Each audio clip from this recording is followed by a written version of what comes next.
sem dúvida, nesse período das pirâmides, que foi a segunda, a terceira e a quarta dinastias, principalmente, foi o período em que houve mais construção por pessoa no mundo, porque tinha pouca gente no mundo ainda nessa época e são obras assim imensas, que demandaram uma mão de obra imensa o nascimento da engenharia toda, eu diria que foi muito em torno desse aprendizado que eles tiveram nesse período de construção das pirâmides. O senhor fala também que a pirâmide eles não pegaram e fizeram aquele formato logo de primeira. Tiveram algumas tentativas antes de se fazer aquele formato onde as pirâmides que a gente conhece hoje, correto? Exato. Hoje, sob o aspecto jornalístico, procura muito arrumar um jeito de dizer que existiu alguém do outro mundo que veio aqui ajudar a fazer pirâmides. Tudo isso tudo não tem o menor significado. As pirâmides, desde o começo das primeiras construções de pedra até as pirâmides, levou quase 800 anos. 800 anos de aprendizado. Nesses 800 anos houve desastres, houve pirâmide que caiu. Entendeu? Por que aquele ângulo e não o outro? Aquele ângulo é função da dureza da pedra. Então, para aquela pedra, aquele ângulo é correto. E não é de um dia para o outro que eles aprenderam. É uma coisa que levou gerações e gerações, muitos anos. E a soma do conhecimento e a transmissão do conhecimento de uma geração para outra que fez com que essas informações fossem sendo somadas e eles chegaram a ponto de construir alguma coisa há 5.000 anos e essa coisa está em pé até hoje. É fantástico. Podemos colocar esse período, o período egípcio, principalmente esse período, como o início da engenharia civil e da arquitetura no mundo? Eu não diria isso, porque o homem, no tempo das cavernas, provavelmente um dia estava ventando muito e foi alguém lá e botou uma tábua ali na porta e fez uma porta. Talvez tenha sido um dos primeiros passos da engenharia de construção. Eu te informo com certeza que na área de agronomia, por exemplo, a primeira agrônoma deve ter sido uma mulher e não um homem. Por quê? Porque os homens eram os caçadores. Isso num período muito antes das primeiras dinastias, um período pré-dinástico lá em torno de 10.000 a.C. Então, eles, como caçadores, à medida que o deserto, toda a região do Saara foi se desertificando, os bichos vieram para próximo de onde tinha o rio, que era o Nilo, que é o único rio que tem lá. E atrás deles vieram os caçadores. E não tinha tanto bicho assim, começou a diminuir a quantidade de caça. E as mulheres começaram a pegar aqueles cereais primitivos, aquele trigo primitivo, aquela cevada primitiva que nascia ali.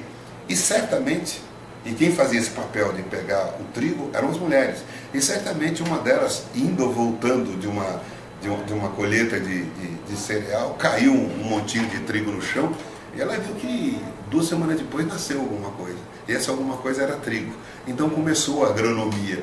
Essa agronomia deve ter começado pelo menos se eu estou falando que a pirâmide foi 3, 4.000 antes de Cristo, um pouco menos que isso, 2.700 mais ou menos antes de Cristo, o começo da agronomia deve ter sido em torno de 7.000 antes de Cristo. Isso primeiro foi uma surpresa para a moça que achou ali aquele grão que nasceu, e depois eles tiveram que aprender a fazer agricultura, aprender a fazer os canais, a fazer as barragens para poder alimentar esses alimentos, que era o forte deles. Eles tinham uma produção de alimento, graças à enchente do Nilo, muito maior do que o consumo, e a diferença é a riqueza que eles foram acumulando ao longo da civilização deles. Professor, não contente em estudar, o professor já foi algumas vezes para o Egito, visitou as pirâmides. E o que o professor, como é que é a visão de perto das pirâmides, de tudo isso? Bem, para mim, você pode imaginar, é muito emocionante. Agora, para qualquer pessoa que tem um mínimo, é importante você ter um conhecimento de história, mas qualquer pessoa que chega perto da pirâmide, o tamanho, a posição que elas estão, tem uma razão dela estar ali. Por que ela está ali e não está 10 km para cá ou para lá? Tem uma razão. E você sente isso estando lá. É muito emocionante. Eu fui muitas vezes lá e todas as vezes que eu vou, não precisa nem entrar. Às vezes eu nem entro na pirâmide. Geralmente eu entro, né? Mas só estar lá perto arrepia. É uma coisa, algo de muito especial. Fantástico. Né? Fantástico. O professor é engenheiro, formado em engenharia. O povo egípcio é um povo místico, um povo muito místico.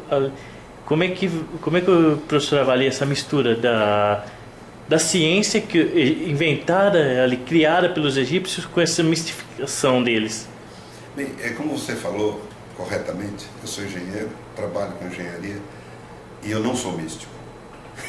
É algo difícil. Mas eu tive que estudar mitologia.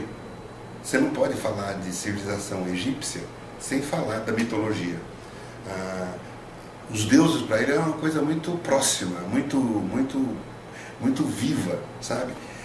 E eles usavam, como eu comentei na palestra aqui, eles usavam os deuses para explicar o que eles não sabiam a explicação. Eles não tinham chuva praticamente. A água era toda do Nilo e às vezes chovia. Então tinha um deus que fazia chover. Eles não sabiam de onde vinha a água do Nilo. Tinha um Deus para resolver o problema da água do Nilo. Então tudo que eles não sabiam, eles criavam uma mística. Essa mística foi uma forma... Eles eram extremamente... Você falou que eles são muito místicos. Talvez até não fossem tanto. Eles eram preocupados a ter uma resposta para qualquer pergunta. Eles não eram filósofos. Eles não eram como os gregos. Isso foi vamos dizer, uma falha até no desenvolvimento da civilização deles. Mas eles queriam saber tudo por quê. Eles queriam saber como que eles podiam reproduzir as coisas que já tinham sido feitas. E isso você vê ao longo da civilização por vários e vários motivos. Eles tinham uma vida com os deuses muito grande. A quantidade de deuses envolvida na mitologia deles é imensa. É imensa. Agora... eles foram excelentes engenheiros, eles foram competentes engenheiros. Eles aprenderam a fazer gerenciamento de grandes obras. Poxa, para fazer pirâmide eram 40, 50 mil homens no deserto. Eles tinham que ter condições sanitárias para esse povo, eles tinham que levar água para esse povo, eles tinham que criar fazendas e criação de bichos para poder alimentar esse povo. Eles tinham que ter agricultura de cereal para poder alimentar esse povo. E eles fizeram isso.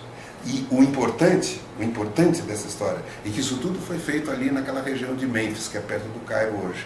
E eles, quando havia enchente, todo o povo do Nilo vinha para essa região para fazer a construção, que o túmulo do Deus dele. Era uma questão mais religiosa do que qualquer outra coisa, não foi escravo. E eles aprendiam ali, aprendiam a trabalhar com pedra, aprendiam a administrar, a gerenciar, a fiscalizar, e a fazer pão, a fazer tudo eles tinham que aprender, porque era muito primitivo. E depois de 3 meses de enchente, eles iam cada um para o seu lugar, a 2, 3 mil quilômetros de distância, lá ao longo do Nilo inteiro, aplicar esse conhecimento. Então, toda a civilização egípcia nasceu, na minha opinião, desse criadouro de conhecimento que foi a própria obra das pirâmides. Tinha algo de Deus nisso? Tinha algo de Deus, porque para eles tudo tinha algo de Deus. Jornal DBC Web.